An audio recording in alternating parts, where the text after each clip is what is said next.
Morning student, class 9th. Students, in last class we were discussing about some functions of cell membrane, including diffusion, osmosis, and type of solutions and effect of solution on the cells. I hope you pay your full attention in these classes because of very important classes. Along with these important classes, this is also a very important function, that is transport of the cell.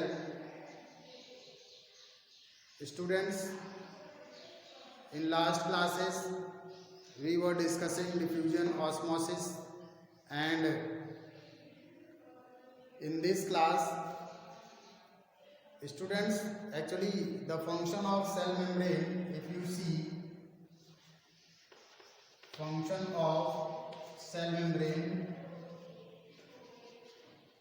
if you see that number one function is diffusion and number two function is osmosis. Diffusion and osmosis. Now in this class, students, we discuss about the third function of the cell membrane, that is mediated transport. Mediated transport,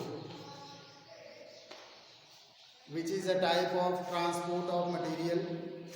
In both these functions, there is also transport of material takes place from one cell to another cell, which is depend on concentration gradients. Actually, from higher concentration of the material to lower concentration of the material, there is the transport of material takes place through diffusion and osmosis.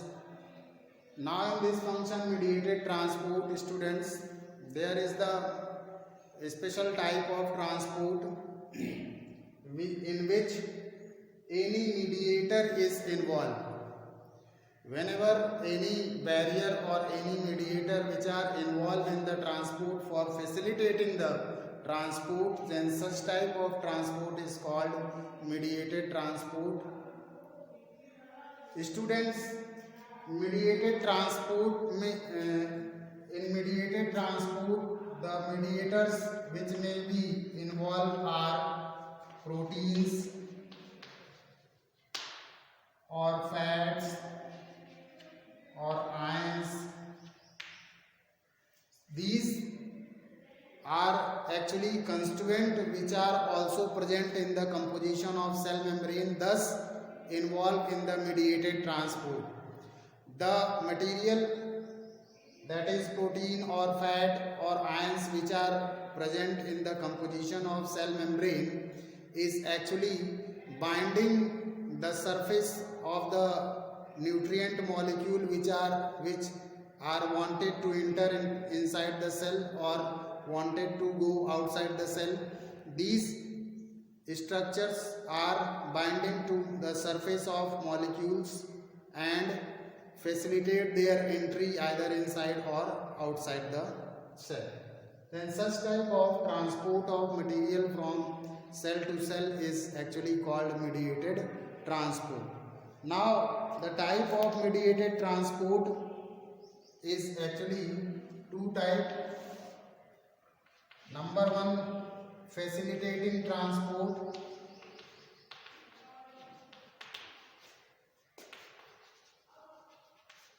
Number one is facilitating transport and number two is active transport.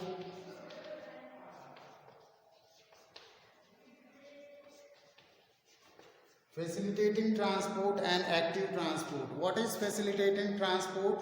When any extra facilities involved in the transportation of material, then such type of transport is called facilitating transport, which is a type of mediated transport. That means these molecules which are involved in the composition of cell membrane, whenever involved in the transport, are called facilitating transport. Proteins molecules are involved in the transport of protein. Fat molecules involved in the transport of fats. Ions molecules are involved in the macromolecules such as some other molecules which except protein and fat. So these type of transportation when taking place with the help of constituents of the cell membrane, then it is called facilitating transport. Now the active transport is actually just opposite to the diffusion and osmosis. Students, basically if you ignore these function, then transport is only two types. One is active transport and another is passive transport. Only two types of transport are commonly in there: active transport and passive transport. Such type of transport which is diffusion, osmosis or mediated transport, these such type of transport which are taking place along the concentration gradient or taking place from higher concentration to lower concentration of the material are actually called passive transport. There is no forceful transport. It is automatic transport which is based on the amount of material or concentration of material. If material concentration is higher, then it is automatically passed from one cell to another cell. No any role of energy involvement in this such type of passive transport which is either osmosis or diffusion. But in active transport, it taking place just opposite to the passive transport. That means it takes place against the concentration gradient. That means transport of material always takes place from lower concentration to higher concentration of the material, which required some amount of energy. That means, what is the basic difference between these two, active and passive transport? Active transport is the type of transport which takes place against the concentration gradient and much amount of energy is required for performing such type of transport. But in passive transport, it takes place along the concentration gradient. That means material automatically pass from one cell to another. That means from higher concentration to lower concentration. No any involvement of energy is taking place in such type of transport. So students, if you have asking the question differentiate between active and passive transport, then both these 2 points are sufficient to explain this differentiation. Now this is the facilitating transport and this is the active transport, which is very important for your this topic. Actually students, active transport is actually selective uptake. It always involve for selective nutrients. ऐसे nutrients जिनकी special requirement किसी cell में ज़्यादा होती, ये उन functions में involve होता है active transport, and it is actually energy involvement process and only taking place in one direction. Active transport only taking place in one direction, whereas passive transport is taking place in all directions. So students, these are some differentiation between active and passive transport. Now the next function of cell membrane is endocytosis. Next function of cell membrane is endocytosis.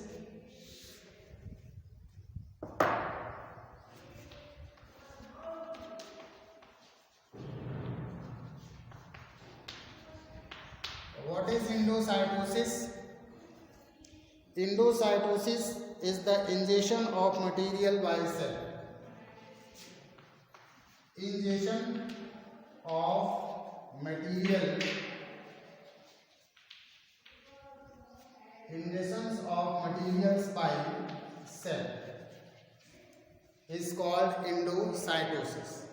Ingestion of material by cell is called endocytosis, which may be performed by three functions. It may be of three types, or endocytosis performed by three ways. Number one is phagocytosis.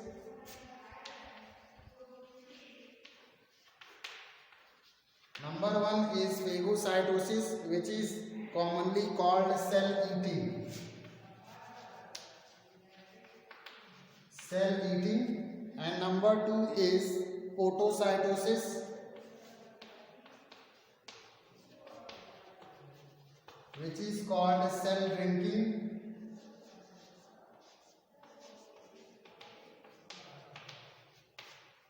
And third one is receptor mediated endocytosis. Receptor mediated endocytosis. These are the three ways through endocytosis performed. Students, phagocytosis. First of all, what is endocytosis? Endocytosis is the ingestion of material by cell. When any cell intake any material from outside or from other cell towards itself, then these material enter in the cell by three ways. Either in the form of cell eating. Phagocytosis is the phenomena of endocytosis in which solid material can be taken by the cell. Podocytosis is a type of endocytosis in which liquid material is taken by cell. You can see that this process is called cell eating. Eating involved in the solid material. And this process is called cell drinking. Drinking involved for the liquid material. And this is the special type of mediated endocytosis in which facilitate type of transport is actually involved. That means the receptors which are present in the structure of cell membrane, these receptors are bind up with the nutrient which are required inside the cell, and by the help of this such type of binding, the material can enter from one side to inside of the cell. Then this is called receptor mediated endocytosis. So you can say, you can see that there is the three ways which is actually performed by endocytosis. Phagocytosis, that means cell eating. Podocytosis, that means cell drinking. And receptor mediated endocytosis, that means receptors of the cell membrane involved in this type of endocytosis. If you see that, students, phagocytosis, if you ask in some example of this phagocytosis, then you can take the example of amoeba. Amoeba, you know, students, it is a protozoa having irregular body shape, and pseudopodia are the locomotory organs present in the amoeba. Through these pseudopodia, they capture the food material, and this capturing the solid food material is actually called phagocytosis in case of amoeba. Or cell drinking is actually students performed by the cell membrane in case of absorption of nutrients. When cell membrane absorb any liquid material from one cell to another cell, then this phenomena of endocytosis is called photocytosis. When cell membrane takes any solid material from one side to inside the cell, then it is called phagocytosis, which is performed in amoeba. And photocytosis is a common phenomena which is performed by all type of animal cell or plant cell, in which liquid material is always intake inside the cell through this type of endocytosis. And receptor mediated endocytosis, students, actually involve selective uptake. That means it is a type of active transport. That means some receptors of cell membrane are involved in the binding of the binding surface of the molecules which are required inside the cell. Then these three types of endocytosis are present in the transport. Now the next function is exocytosis.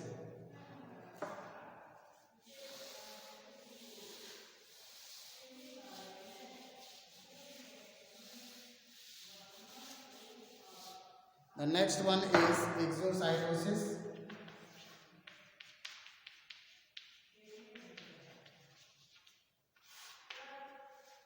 The exocytosis is actually called common term used for cell vomiting. Cell vomiting is the common term which used for the phenomena that is exocytosis. Cell vomiting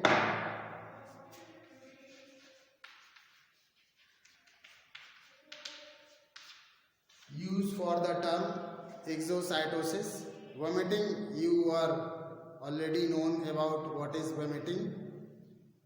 Any type of waste material which are not required inside the cell are released from the cell outside through exocytosis, which is commonly called cell vomiting.